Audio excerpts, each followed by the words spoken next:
Halo, ya, jumpa lagi dengan saya, sahabat disabilitas. Ya, tapi oke lah, saya menyapa terlebih dahulu. Terima kasih untuk saran dan masukan, ya, dari Pak Pendeta Agus Supratikno.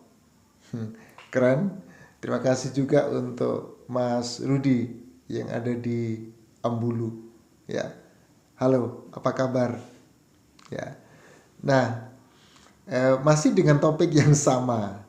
Hati-hati, Anda yang orang pendek ya akan mendapatkan stigma seperti Sakius. Oke, oke. Kembali. Ya. Sakius, orang pendek, kecil betul iya. Nanti teman-teman silakan dilanjutkan lagu itu ya.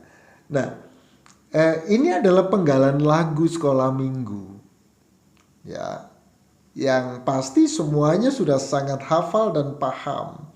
Ini diinspirasi oleh kisah Sakius ya, yang berjumpa dengan Yesus dengan menaiki sebuah pohon yang dicatat oleh Alkitab Injil Lukas pasal yang ke-19.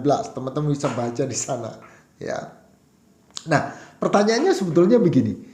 Kenapa pada lagu itu disebutkan Sakius orang pendek kecil betul iya? Kalau merujuk kepada kitab Injil Lukas disampaikan badannya pendek. Kenapa badannya pendek? Ya memang pendek Pak dari lahir gitu kan. Oke. Penjelasan sederhana adalah bahwa badan pendek, perawakan yang kecil ya secara fisik ini diperlukan untuk menjelaskan tindakan Sakeus selanjutnya. Apa itu? Ia berlari di depan orang banyak dan memanjat pohon untuk melihat Yesus. Nah, cerita Sakius ini menggambarkan adanya sebuah hambatan. Ya. Ada pembatasan sosial yang harus diatasi oleh seseorang untuk berjumpa dengan Yesus. Ada akses yang tersendat. Betul kan? Karena dia tidak bisa berjumpa dengan Yesus. Ya. Ada cerita lain juga sebetulnya yang mengisahkan persoalan-persoalan hambatan, persoalan-persoalan akses untuk berjumpa dengan Yesus. Ya. Misalnya kisah seorang lumpuh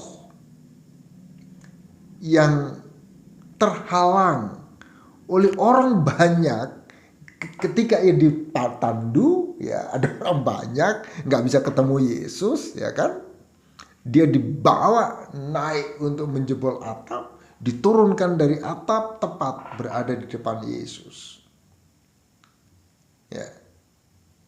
Itu persoalan akses ya, itu di Lukas pasal yang kelima ayat 17 sampai 26. Kisah selanjutnya misalnya seseorang yang buta. Ia pun mengalami kesulitan aksesibilitas untuk berjumpa dengan Yesus. Ia harus dimarahi oleh orang lain karena teriak memanggil Yesus. Ya, oke, kita kembali fokus kepada Sakius. Ya, Sakius orang pendek, kecil betul iya. Oke, nah dalam fisiognomi ya, badan pendek sebetulnya juga tidak terlalu buruk. Ya, jadi orang yang berbadan pendek itu sebetulnya bukan persoalan yang buruk sepanjang tubuhnya itu proporsional. Ya. Tetapi sekaligus bahwa badan pendek bukan merupakan sebuah kebajikan, ya. Nah, oke, supaya teman-teman paham apa itu fisionomi, ya. Saya baca dari Wikipedia, ya. Jadi fisionomi sering disebut sebagai ilmu firasat wajah, ya, atau ilmu membaca karakter seseorang melalui wajah. Dalam fisionomi, wajah dipakai sebagai pedoman untuk memahami sifat seseorang karena wajah merupakan organ tubuh yang tidak tertutup oleh pakaian. Ya, ini. Nah, dalam kasus Sakius, ya, cuman sayangnya memang kalau kita baca, teman-teman baca dengan detail itu, kisah di dalam Lukas itu tidak disampaikan kualifikasi tubuhnya Sakius ini apakah proporsional ataukah tidak, ya. Cuman disampaikan memang badannya pendek, ya. Nah, orang yang berperawakan kecil, berbadan pendek itu secara umum seringkali, ya, dalam fisionomi sering dipahami sebagai orang yang mempunyai semangat kecil. Semangatnya kecil, spiritnya kecil, ya. Parson memberikan penjelasan dengan smallness in spirit, ya. Jadi ini adalah tanda orang yang berpikiran sempit. Jadi hati-hati, ya, hati-hati. Orang kecil, betulkah mereka berpikiran sempit? Ya. Jadi orang yang berperawakan kecil itu identik dengan berpikiran sempit. Tubuh kecil, mata kecil, wajah kecil, seringkali ini dipertentangkan dengan orang dengan perawakan fisik yang besar, yang menggambarkan mempunyai kebesaran jiwa. Ya.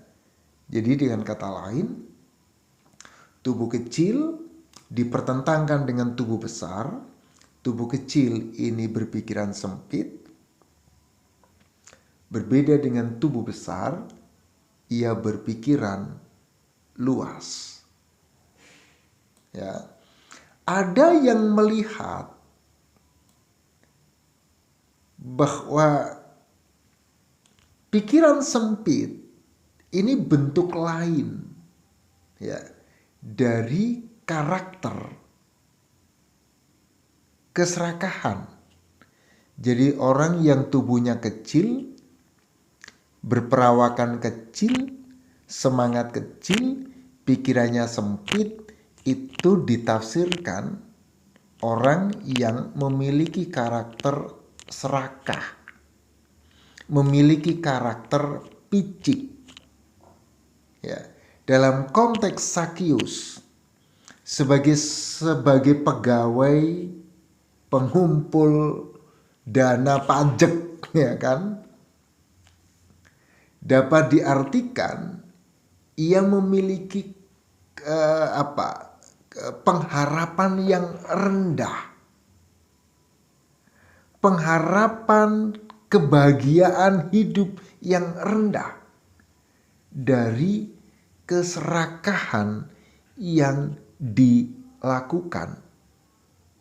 Ingat, pada abad pertama, pada masa hidup Sakius, ya, bahwa pengumpul pajak, pemungut cukai itu adalah boneka pemerintah Romawi dan dipandang sebagai pengkhianat oleh orang-orang sebangsa.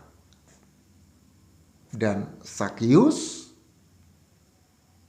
kalau dilihat dari bacaan itu, telah menagih pembayar pajak secara berlebih untuk dirinya sendiri.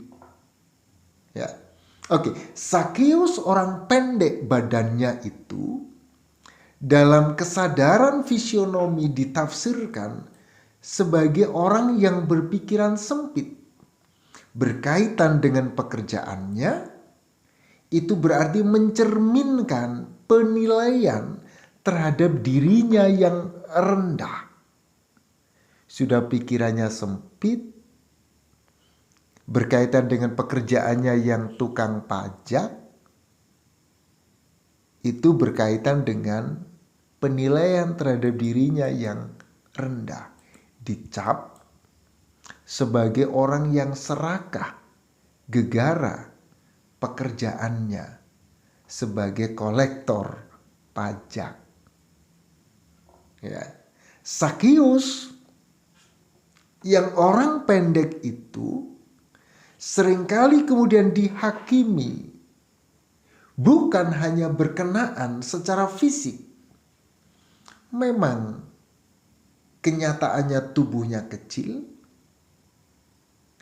tetapi juga dia dipersepsikan secara spiritual